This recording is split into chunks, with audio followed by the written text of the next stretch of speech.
আপনি বেন এই সাবিনা আক্তার আমাদের মেট্রোপলিটন এরিয়ার মধ্যেই কামরাঙ্গীরচরে একটা ভাড়া বাসায় বসবাস করতেন তার স্বামী সহ। গ্রেফতারের পর সাবিনা এই ঘটনা সংক্রান্তে আমাদের কাছে বিস্তারিত খুলে বলে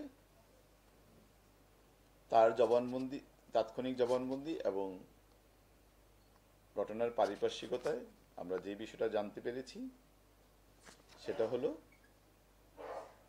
৩ তারিখ রাতে 11টা, 10:30 থেকে 11টার মধ্যে কোনো এক সময় নিহত নজরুল সাবিনাকে পূর্ব পরিচয়ের সূত্র ধরে সাবিনাকে ফোন করে তার বাসায় আসার আমন্ত্রণ জানায় এবং আমন্ত্রণে সাড়া দিয়ে সাবিনা ওই বাসায় আসে এবং তারা একসাথে রাত্রি যাপন করে। এই একসাথে রাত্রি যাপনকালে তাদের মধ্যে একটি শারীরিক সম্পর্ক স্থাপিত হয় এবং সম্পর্কটি অ্যাকচুয়ালি ওই দিনই না, আরও আগেও এই ধরনের সম্পর্ক স্থাপিত হয়েছে বলে সাবিনা আমাদেরকে জানিয়েছে। এবং সম্পর্ক কিসের ভিত্তিতে হয়েছে সেটা সাবিনা বলেছে তাকে চাকরি দেবে এই সুবাদে, চাকরি পাবে বা নিহত নজরুল তাকে চাকরি দেবে সেটার কারণে তার সাথে একটা সম্পর্ক সে তৈরি করে। তো ওই দিন যখন রাত্রে একসাথে রাত্রি যাপনের এক পর্যায়ে তারা, সাবিনা যখন তাকে চাকরি দেওয়ার কথা মনে করিয়ে দেয়, এক পর্যায়ে তাদের মধ্যে বাকবিতণ্ডা, কথা কাটাকাটি এবং হাতাহাতি এই পর্যায়ে গড়ায়। তো ক্ষিপ্ত সাবিনা এক পর্যায়ে ঘরে যে শিল পাটা থাকে ওই শিল দিয়ে তার মাথায় আঘাত করলে তাৎক্ষণিকভাবে নজরুল নিচে লুটিয়ে পড়ে এবং লুটিয়ে পড়ার পর সাবিনা তাকে ক্রমাগতভাবে মাথায় আঘাত করার এক পর্যায়ে নিস্তেজ হয়ে গেলে সে তাকে তার পরিহিত যে লুঙ্গি সেই লুঙ্গি দিয়ে মুখ বেঁধে ফেলে এবং গামছা দিয়ে তার হাত পাও একসাথে বেঁধে দেয় এবং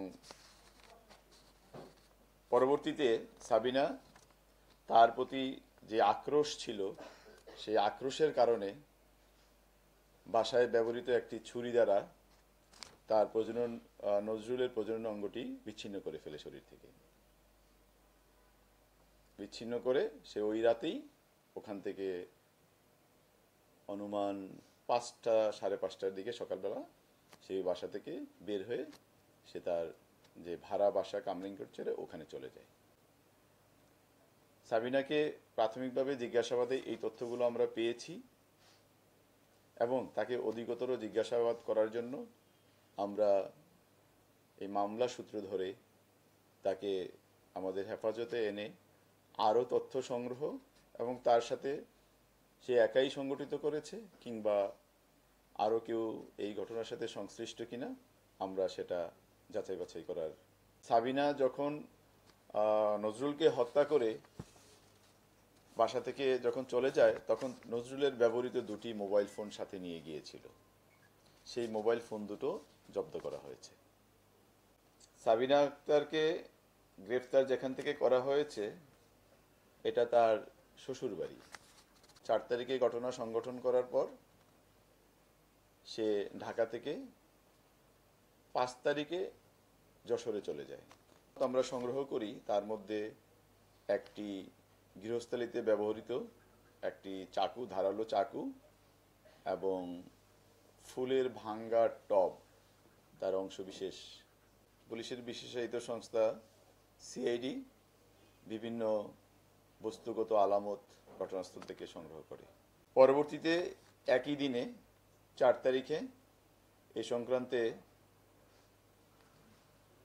ভিকটিমের বড় ভাই মোহাম্মদ তৌহিদুল ইসলাম তাপস বাদী হয়ে চকবাজার মডেল থানায় একটি মামলা দায়ের করেন। পরবর্তীতেই আমরা ঘটনাটির অনুসন্ধান শুরু করি এবং অনুসন্ধানে আমরা পারিপার্শ্বিক যেসব আলামত আছে রাস্তায় বা অন্যান্য স্থানে সেগুলোকে বিশ্লেষণ করতে শুরু করি। বিশ্লেষণ করে আমরা একজন মহিলা মানুষের সন্ধান পাই। এটা ততক্ষণ পর্যন্ত আমাদের অনুসন্ধানের ফাইন্ডিং ছিল। পরবর্তীতে মহিলার সম্পর্কে আমরা বিস্তারিত জানার চেষ্টা করি এবং তার সম্পর্কে খোঁজ খবর নিয়ে গত 7 তারিখ ভোরে যশোরের ভাগারপাড়া থেকে তাকে আমরা গ্রেফতার করতে সমর্থ হই।